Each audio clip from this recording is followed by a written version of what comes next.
24 گھنٹے کی زندگی میں بھائیو جھوٹ خاص طور پر زندگی سے ہم نکال دیں، جھوٹ نہ بولیں اور ایک کسی کو دھوکہ نہ دیں۔ میرے نبی نے فرمایا میرا امتی ہر گناہ کر سکتا، دو نہیں کر سکتا، ایک جھوٹ کبھی نہیں بولے گا، ایک دھوکہ کبھی نہیں دے گا۔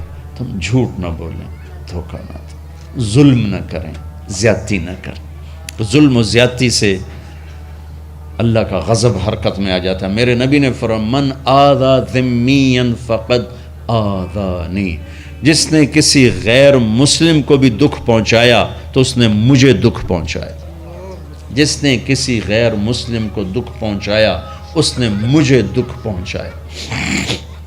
میرے نبی نے تو اپنے ساتھ رہنے غیر مسلموں کے ساتھ اتنی رحمت للعالمین کا ثبوت دیا۔ ہم ان کے برتن بھی الگ کرتے، وہ برتن کو ہاتھ لگانے میں کہ دھو، برتن دھو کے لاؤ، اتنی نفرت کا اظہار۔ بھائیو محبت سے رہیں، اپنے کاروبار میں ہو سچ بولو، صحیح تولو، وعدہ خلافی نہ کرو، وعدے سے پھرو مت، کسی کو دھوکہ نہ دو، کسی کو فراڈ نہ کرو۔ بازار کا دین سچائی ہے، صحیح تولنا ہے اور دھوکہ نہ دینا ہے۔ گھر کا دین ماں باپ زندہ ہیں، ان کے پیر دھو لو، ان کی دعائیں لے لو۔ گھر والے ہو اپنی بیوی سے حسن سلوک کرو، گالی دینا، تانے دینا، طنز بولیاں، اپنے گھروں کو آگ نہ لگاؤ۔ ہمارا جوائنٹ فیملی سسٹم ہے، ماں باپ کو اپنا مقام دو، بیوی کو اپنا مقام دو۔ ہمارا سسرالی معاشرہ ظالم ہے، درد سے کہہ رہا ہوں ظالم ہے، ہمارا سسرالی معاشرہ ظالم ہے، چاہے دیندار کہلاتے ہوں، چاہے دنیا دار کہلاتے ہوں، چاہے پڑھے لکھے کہلاتے ہوں، چاہے ان پڑھ کہلاتے ہوں، ظلم ہے۔ میں کہاں سے اس کی تعویل کروں؟ اگر ماں باپ کی طرف سے زیادتی ہے اپنی بیوی کو بچاؤ، اور کہیں بیویاں ایسی زوردار ہیں کہ وہ گھر کو آگ لگانے پر آئی ہوتی ہیں، اگر بیوی زیادتی کرے تو ماں باپ کو بچاؤ۔ یہ تمہارا کام بیچ میں ایک پل بننا ہے، دونوں رشتوں کو جوڑنا ہے۔ جس طرف بہنوں کی طرف سے زیادتی ہے بیوی کو بچاؤ، بیوی کی طرف سے اپنے دوسرے رشتوں کو بچاؤ۔ ہم اس میں افراط ہوتا یعنی کمی زیادتی کا شکار ہیں۔ کچھ ماں باپ کے پریشر میں بیویوں پر ظلم اٹھا دیتے ہیں، اور کچھ بیویوں کے پریشر میں ماں باپ کو ذلیل کر دیتے ہیں۔ یہ دونوں انسانیت سے دور کی چیزیں ہیں۔ بھائیو اپنے نبی کی زندگی پڑھو اللہ کو۔ میرے نبی کی ایک حدیث سناؤں، میرے نبی نے فرمایا یہ جو میرے مدینے والے لوگ ہیں نا، یہ بڑے اچھے ہیں۔ ان کے گھر میں جب کسی کی ڈولی اترے نا تو اسے یوں لگتا ہے جیسے میں اپنے ماں باپ کے گھر ہی آ گئی۔ یہ چند دن پہلے میں نے حدیث پڑھی تو مجھے بڑا مزہ آیا کہ میرا تو مستقل مضمون ہے، بیان کرتا رہتا ہوں۔ آپ نے فرمایا کہ یہ جو میرے انصار ہیں مدینے والے، ان کے گھر میں کسی کی ڈولی آ جائے تو اسے یوں لگتا ہے جیسے اس کو اپنے ماں باپ اور ساس سسروں میں کوئی فرق ہی نہیں نظر آتا، کہ یہ ایسے اچھے اخلاق کے لوگ ہیں۔ چلو اگر یہ نہیں ہو سکتا تو کم از کم یہ نفرت تو نہ ہو، لگائی بجھائی، لڑائی جھگڑے، طلاقوں کی شرح بڑھ چکی ہے صرف زبان کی بدتمیزی پر، صرف زبان کی بدتمیزی پر، صرف زبان کی بدتمیزی پر طلاقوں کی شرح بڑھ چکی۔ بھائیو اپنے اخلاق سے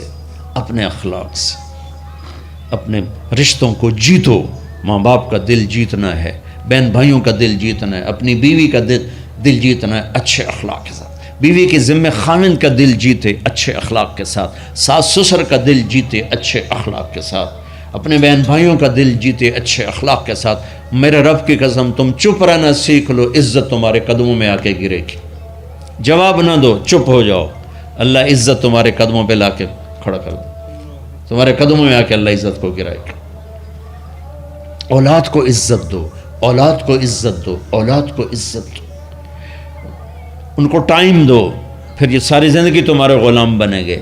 3 سال کے بچے کو اسکول میں دھکا دے دیا، آیا تو ٹیوشن والے کے پاس بھیج دیا، اور خود اپنے مزے کیے، تو یہ اولاد کبھی تمہاری نہیں ہوگی۔ انہیں ٹائم دو، اور اولاد کی خواہشات کا خیال کرو۔ ان پر ایسے ماں باپ ہونے کی ایسی دھونس مت جماؤ۔ آج کل اولاد نافرمان ہے، آدھا قصور ماں باپ کا ہے، آدھا اولاد کا ہے، کہ یہ وہ شفقت اور وہ محبت اور وہ ٹائم نہیں دیتے، اس سے آگے بات خراب ہو جاتی۔ اور ایک بڑا حساس موضوع ہے، رشتے ناتوں میں اولاد کی رعایت کرو۔ اپنی اولاد کی پسند ناپسند کا خیال کرو، ان پر مسلط مت کرو۔ اولاد سے کہتا ہوں کورٹ کی شادیاں نہ کرو، عشق معشوقی کی شادیاں نہ کرو، یہ 99.9% ناکام ہو جاتی ہیں۔ زندگی اور چیز ہے، عشق معشوقی اور چیز۔ اپنے ماں باپ کی دعائیں برکتیں لے کر شادی کرو۔ لیکن ماں باپ سے کہتا ہوں اگر کہیں بچی کہہ دے میں نے نہیں کرنی یہاں، تو اللہ کے واسطے اس کی رعایت کرو، اس کو گائے بھینس نہ بناؤ کہ جس قلے نال مرضی جا کے بن چھڈو۔ انسان ہے، جانور نہیں ہے، انسان ہے۔ زندگی جس نے گزارنی اس کی رعایت کرو، اس کی رعایت کرو۔ اولاد سے کہتا ہوں ایسے لو میرج اور گرل فرینڈ بوائے فرینڈ ہمارا کلچر نہیں ہے، یہ ہلاکت اور تباہی کا راستہ۔ میں قربان جاؤں میرے نبی کہ صاحبزادی جنت کی عورتوں کی سردار کا رشتہ آسمان پہ طے ہو چکا ہے کہ علی کے ساتھ کیا جائے گا۔ خبر آ چکی، جبریل آ چکے ہیں کہ یا رسول اللہ فاطمہ علی کے لیے ہے، اور حضرت علی رشتے کا پیغام لے کر آئے ہیں، اور آپ فرما رہے ہیں انشاءاللہ۔ ہاں نہیں کی، کہا انشاءاللہ۔ ہاں تو ہو چکی ہے، انشاءاللہ۔ ہاں کیوں نہیں کی؟ ہاں ہو چکی۔ آپ کو سبق سکھانے کے، ہمیں شریعت سکھانے کے۔ گھر تشریف لے گئے، فاطمہ بیٹی علی کا رشتہ آیا ہے، ہاں کر دوں۔ اللہ اکبر۔ جب جبریل آ کے بتا چکے ہیں کہ یہ رشتہ ہو چکا ہے آسمانوں پر، اللہ نے کہہ دیا ہے کہ فاطمہ علی کا کے ہاتھ میں دی جائے گی، پھر یہ کیوں پوچھ رہے ہیں بیٹی علی کا رشتہ آیا ہے، ہاں کر دوں؟ ہمیں سکھانے کی کہ کتنی بچیاں سسک کے زندگی گزار دیتی ہیں، ماں پیو زبردستی کر دیتے، کتنے بچے سسک کے زندگی گزار دیتے ہیں کہ ماں باپ زبردستی کر دیتے۔ بھائیو اللہ کے واسطے شریعت پڑھو، دین پڑھو، نبی کی زندگی پڑھو۔ حضرت فاطمہ رضی اللہ تعالیٰ عنہ کا انکار کرنا تھا، کیا خیر آج کل کی شریف بچی بیچاری چپ کر کے کہتی ٹھیک ہے جی میں ماں پیو دی مرضی۔